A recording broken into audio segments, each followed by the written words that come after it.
আচ্ছা, দু সাইডে হচ্ছে গৌর নেতাই, ভিতরটা হচ্ছে ঠিক এইরকম ভাবে সাজানো গোছানো আছে, কোনো কোনো ঠাকুর দেবী দেবতা। ওই যে এখানটা হচ্ছে আমার পার্কিং হয়ে গেছে সাইকেল, পায়ের যে চরণটা,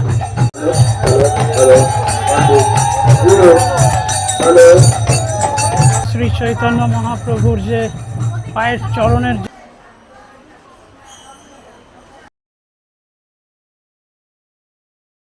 নমস্কার, আজ হচ্ছে 14 জুন রবিবার, আর এখন সময় দুপুর 2:20 আর আমি এখন দাঁড়িয়ে আছি আমাদের রামকেলি মেলার ঠিক সামনে।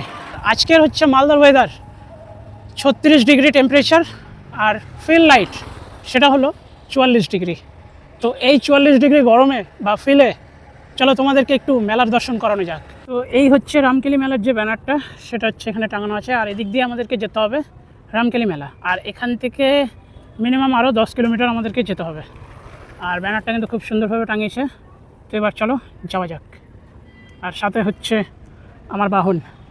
এখন সময় দুপুর 2:55, আর আমি পৌঁছে গেছি হচ্ছে আমার লক্ষ্যে। আর এখান থেকে হচ্ছে আমাকে একটু হাঁটতে হাঁটতে যেতে হবে, আর আমি আমার সাইকেলটাকে পার্কিং করে দিয়েছি সামনে।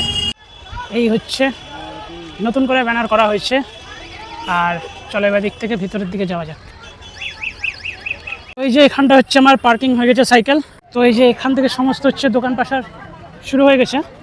আর এই যে এইটা কিন্তু আর বছরকাই করা হয়েছিল, যখন আমি এসেছিলাম আর বছর মেলাতে, তখন কিন্তু এটা সম্পূর্ণ হয়েছিল। তো এবার চলো সামনের দিকে যাওয়া যাক, দেখা যাক আজকে তোমাদের কতটা দেখাতে পারি। আর কালকে আসবো হচ্ছে ভোরবেলা, কালকে ভোরবেলা এসে তোমাদেরকে দেখাবো এখানে একটা খুব সুন্দর একটা ইন্টারেস্টিং জিনিস হয় সেই ভোরবেলাতে। তো আমার যেহেতু ওটা হচ্ছে জানা ছিল না, তো আমি জানলাম, তো ওই জন্যই কালকে ভোরবেলা এসে তোমাদের কাছে সেই জিনিসটা তুলে ধরার চেষ্টা করবো। এই জায়গাটায় সব হচ্ছে লাইন ধরে এইভাবে করে বসে প্রতি বছর। এই জায়গাটায় হচ্ছে এখানে সব লাইন ধরে প্রতি বছর বসে, ঠিক আছে। প্রত্যেকটা জায়গাতে দেখবে কোনো না কোনো ঠাকুর দেবী দেবতা, এখানে সবাই পয়সা দেয়, চাল ডাল দেয়, যে যেমন পারে সে তেমনভাবে দেয়। আর এখানটা কিন্তু হচ্ছে পানীয় জলের ব্যবস্থা করা হয়েছে। তো তোমরা হচ্ছে মেলাতে কিন্তু এই সমস্ত জিনিসও পেয়ে যাবে, যেমন ধরে নাও ওই ভোলে বাবা, তারপরে হচ্ছে কাঁসার পাথরের যে বাটিগুলো, সেই বাটিগুলো পেয়ে যাবে। প্লাস উপরে হচ্ছে মালা জপ করার জন্য যে হাতে যে মালা জপ করে, সেই ব্যাগগুলোও কিন্তু পেয়ে যাচ্ছে এখানটায়। আর এখানটা কিন্তু হচ্ছে সমস্তটাই তোমরা পেয়ে যাচ্ছ যেগুলো তোমাদের দরকার। তো এখন আমি আসলাম শ্রী চৈতন্য মহাপ্রভুর মূর্তির সামনে। তো মূর্তিটাতে এখনও মনে হচ্ছে কিছু কাজ বাকি আছে, তারপরে মূর্তিটা উদ্বোধন হবে নতুন করে মালা টালা পরানোর পর। আর এইদিকে হচ্ছে মেলা বসেছে, আর এই দিকটাতে হচ্ছে মন্দির। তো চলো আগে এই দিক থেকে ঘুরে আসা যাক, তারপর ঢুকবো হচ্ছে মন্দিরে। তো সামনেই হচ্ছে আমি আসলাম একটা মন্দিরে, এখানটা হচ্ছে খুব সুন্দর একটা রাধা গোবিন্দর মূর্তি আছে বড় করে। আর দেখো মূর্তিটা কিন্তু খুব সুন্দর লাগছে, আর দু সাইডে হচ্ছে গৌর নেতাই, তারা হচ্ছে হাত তুলে আছে। এখান থেকে আরও একটা জায়গায় উঠলাম, এখানটায় হচ্ছে এখন পুজো করা চলছে। তো আমি এখান থেকে তোমাদেরকে হচ্ছে ঘাটটা দেখাবো, যেই ঘাটে হচ্ছে কালকে ভোরবেলা স্নান করা হবে। আর স্নান করার পর নাকি এই ঘাটেই নিজেদের পরিবারের জন্য বা এখানে প্রদীপ জ্বালানো হবে। মন্দিরে হচ্ছে তোমাদেরকে দর্শন করাই, আর আমিও দর্শন করি। আর যেখানে যাবো বলছিলাম সেখানকার হচ্ছে বন্ধ ছিল বলে তোমাদেরকে দেখাতে পারলাম না। তো এবার চলো মন্দিরে যাওয়া যাক। তো আমি এবার চলে আসলাম হচ্ছে মন্দিরের ভেতরে। এবার চলো মন্দিরের ভেতরে আস্তে আস্তে যাওয়া যাক। আর এখানটায় দেখো অনেক ভক্ত এসেছে, যারা হচ্ছে দূর দূরান্ত থেকে এসেছে। এখানে সব জায়গায়, যেটা তোমাদেরকে বললাম, এখানে আসলে তোমরা কিন্তু কোনো জায়গা থাকতে পারবে না, এরকম কিন্তু কোনো ব্যাপার হবে না। সব জায়গাতে হচ্ছে তোমরা থাকতে পারবে, শুধু এখানটায় আসতে হচ্ছে দেরি, ঠিক আছে। তো এই হচ্ছে এখানকার মন্দির।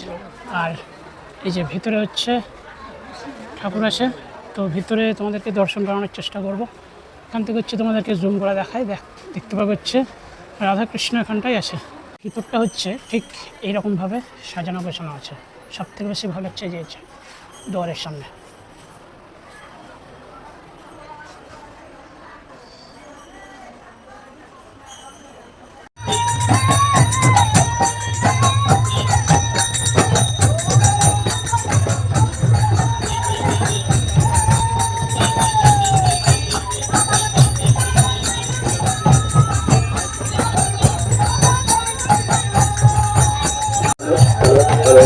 Hello.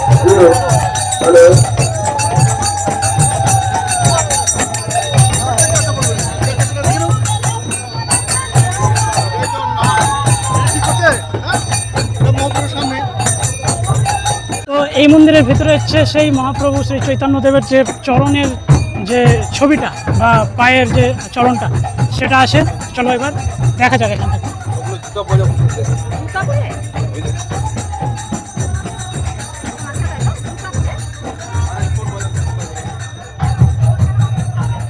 এই হচ্ছে সেই শ্রী চৈতন্য মহাপ্রভুর যে পায়ের চরণের যে ধুলো বা ছাপ সেটা হচ্ছে এখানে আছে। তো দেখালাম তোমাদেরকে আজকের যে শুরু মেলাটা সেটার পর্বটা তোমাদেরকে দেখালাম। আর কালকে যে ঘাটটাতে স্নান হবে সেই ঘাটটাও দেখালাম আর আমিও দেখলাম। কালকে আসবো, এসে হচ্ছে তোমাদেরকে যে সেই স্নান পর্ব আর হচ্ছে সেই ওই প্রদীপ জ্বালানোর যে ব্যাপারটা সেটা হচ্ছে তুলে ধরবো।